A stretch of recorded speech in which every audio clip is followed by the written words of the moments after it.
Hi friends, నా పేరు Helena. మీరు చూస్తున్నాను బతుకుతూ హెలీనా యూట్యూబ్ ఛానల్. ఈ రోజు మా మమ్మీ చికెన్ బాల్స్ తయారు చేసింది. నేను చూసి అదిరిపోయింది. ఇప్పుడు నేను మీకు ఈ రుచికరమైన చికెన్ బాల్స్ ఎలా తయారు చేయడో చెప్పబోతున్నాను. రెడీనా? Let's start. 200 గ్రాముల ఫ్రెష్ చికెన్ ని మిక్సీ జార్లో వేసి మెత్తగా గ్రైండ్ చేయండి. గ్రైండ్ చేసిన చికెన్ ను ఒక ప్లేట్ లోకి తీసుకోండి. గ్రైండ్ చేసిన చికెన్ లో సరిపడా ఉప్పు, పసుపు చిటికెడు, కారం హాఫ్ టేబుల్ స్పూన్, ధనియాల పొడి, గరం మసాలా, జీలకర్ర పొడి, అల్లం వెల్లుల్లి పేస్ట్, కార్న్ ఫ్లోర్, తరిగిన కరింపాకు, కొత్తిమీర వేసి బాగా కలపండి. అవసరమైతే కొద్దిగా నూనె కూడా జోడించి మొత్తం మిశ్రమాన్ని బాగా మెత్తగా కలుపుకోండి. కలిపిన మిశ్రమాన్ని చిన్న చిన్న బాల్స్ లాగా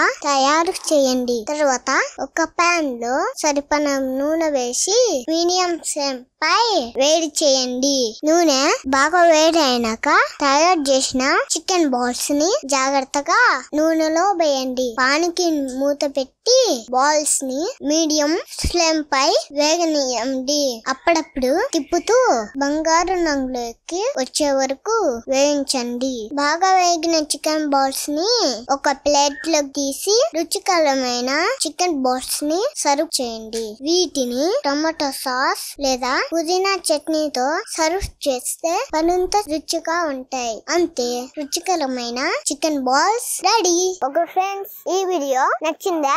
ఒక లైక్ చేయండి. నా ఛానల్ ని ప్లీజ్ సబ్స్క్రైబ్ చేయండి. నెక్స్ట్ వీడియోలో మళ్ళీ కలుద్దాం. బాయ్.